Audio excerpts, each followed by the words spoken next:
Hello everybody, welcome to the Hubbard Family History Channel, covering the Hubbard family clan of Clay County, Kentucky.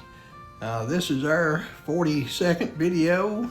We're covering the Hubbard family from pre-800 Viking times to today, 2024, so over 1,200 years of Hubbard family history.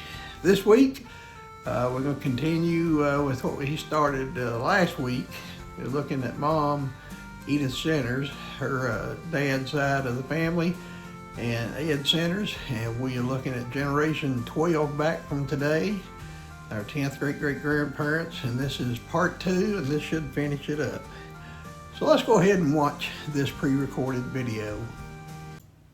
Okay, this week we're going to continue on with the 12th generation Papa Centers family. You got to start with William John Smith. His father was William Daniel King Black, for whatever that means, Smith, born in 1603 in Leeds, England, died in 1653 in Leeds, England, and his wife was Elizabeth Hainsworth, born in 1616 in Yorkshire, England, died in 1636 or 1642, so she only was 20 or 26 years old, so died pretty young. I'm going to reduce these down because there's so many people, it kind of gets off the screen.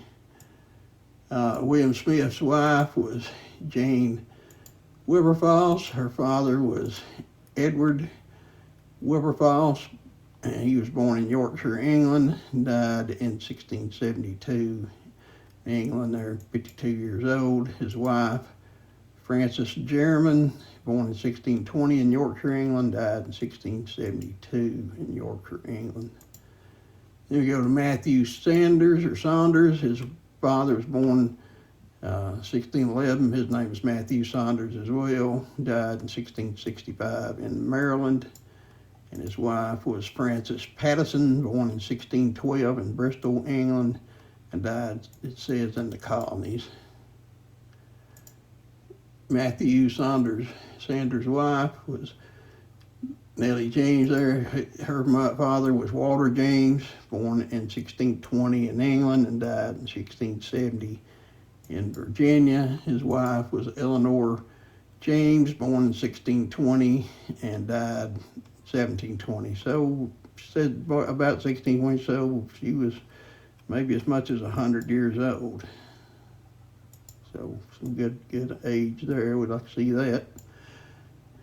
Then we go to Joseph Large. His father was William Large. He was born in 1614 in England, died 1701 in New Jersey, married to Rebecca Pippin, and that's all we know about her.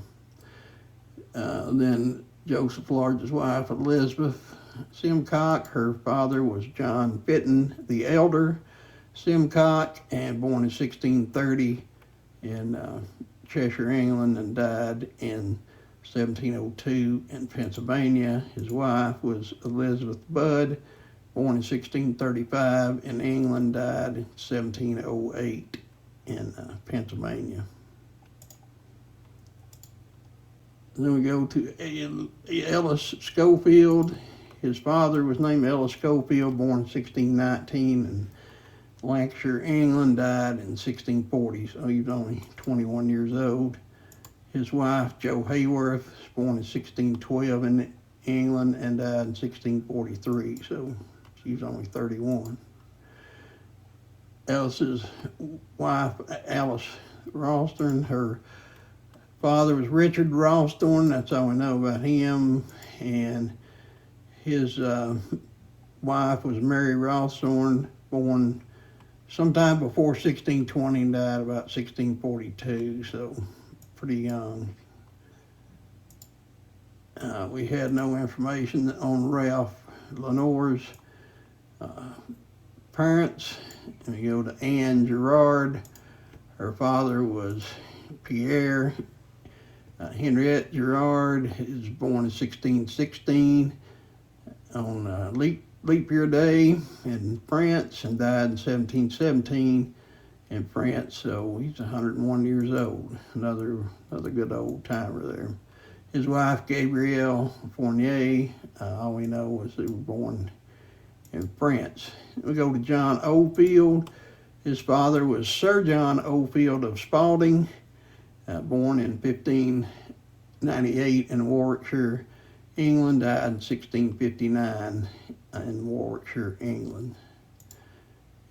His wife was the Lady Mary de Blythe, born in 1600 in Lincolnshire County, Virginia, died 1658 in Spalding, Virginia, so about 58 years old. John Oldfield's wife, Sarah Post, her father was Richard Post. He was a lieutenant, evidently, in the military, born in 1617 in England and died in 1689 in New York. In the colonies, his wife was Dorothy Johnson, born in 1620 in Kent, England, died in 1694 in New York. Then we go to Adam Mosley. His father was Robert Mosley, born in 1580 in England, 1589 in England, died in 1659 in Stafford, England. His wife, Eloisa Woodward, born in 1577 in England and died in 1630 in England. No information on Elizabeth Mosley, Adam's wife, there on her parents. Then we go to William Bass. His father was Captain Nathaniel de Bass, born in 1589 in London, England, died in 1655 in London, England. His wife was the Lady Marie Jordan, born in 1592 in London, died in 1630 in Jamestown. It says she died during childbirth. Complications, killed in a massacre by Indians. Sarah Batten, her father was Ashwell Brown Batten, born in 1595 in Wiltshire, England, died in 1660 in Virginia. His wife was Constance Emma Brown, born in 1597 in Gloucester, England, and died sometime in Henrico, Virginia, in the States here. Thomas Hallett, her father was named Lawrence Hallett. That's all we had on him. Lawrence's wife was Elizabeth Chatfield, born about 1600 in England and died 1659 in Virginia. Thomas Hallett's wife, Marie, we don't have any information on her parents. William Catlin, his father was William Catlin I, born in 1610 in England and died sometime later in England. He was married to Julia Ryder, born in 1612 and died in 1672. So that's all we had on her. Catherine Blevins, we couldn't find any information on her parents. Robert Humphrey, his father was William Humphrey Jr., born in 1543 in Essex, England, died in 1592 in London, England. He was married to Mary Winterflord, and that's all we know about her, was her name. Robert Humphrey's wife, Anne Hall, we don't have any information on her parents. Thomas Yale, his father was Sir Thomas Edward Ewell I, born in 1588 in Kent, England, died in 1686, Lancaster, Virginia, so 98 years old. His wife, the Lady Elizabeth Ganders, born in 1595 in Norfolk, England, and died in 1660 in Lancaster, Virginia. Thomas's wife, Anna Lee Sturman, her father was Sir Thomas Church Sturman, so there's some more royalty in the family, last couple people. He was a member of the Virginia House of the Burgesses, which was their legislature. He's born in 1584 in England and died in 1655 in Virginia. His wife was a lady, Hannah Porter, and that's all we know about her. Then we go to Thomas Swafford. His father was John George Swafford. That's all we know about him. And his wife was Agnes Upton, born in England and died in 1638 in England. So kind of sketchy information there on his parents. The lady Elizabeth Andra Swafford. Her father was William Swaffer, and her mother was Agnes Jennings, born in 1570 in England. That's all we know about them. Then we go to Captain Robert John Morris there. His father was Anthony Morris, born 1597 in England, or Wales, and died in 1650 in Wales, so he was 93. He was married to Lucy Jennings Walters, and that's all we have on her. Agnes Leggett, her father was Richard Leggett. Unfortunately, that's all we know about him. His wife, her mother was Joan Baldwin, born in 1572 in England and died in 1616 in England. Richard Caldwell, his father was George Caldwell, born in 1582 in England and died in 1624 in England. Married to Elizabeth Fleetwood, born in 1585 in England and died in 1624 in England. Richard's wife, Cicely, we don't have any information on her. Then we come to William Tribble. His father was William Tudor Tribble, born in 1582 in Somerset, England, died in 1656 in Somerset, England, and married to a lady named Anne. Esther Wood, William Tribble's wife, her father was George Wood, born in 1588 in Yorkshire, England, died in 1638 in Yorkshire, England. His wife was Charlotte Mongeam, and that's all we have on her. Here we go, Sir James Hussey, a knight. His father was William James Hussey, born in 1535 in Lancashire, England, died 1609 in England, married to Margaret Ball. That's all we had on her.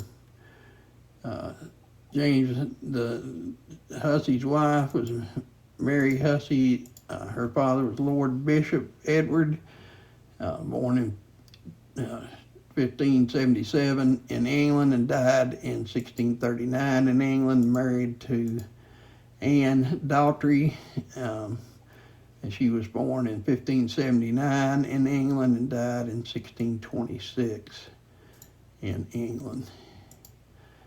Then we have Lord Thomas Johnston there of Craig. His father was Lord John Johnston, born in 1565 in Scotland, died in 1613 Scotland. So some more royalty here.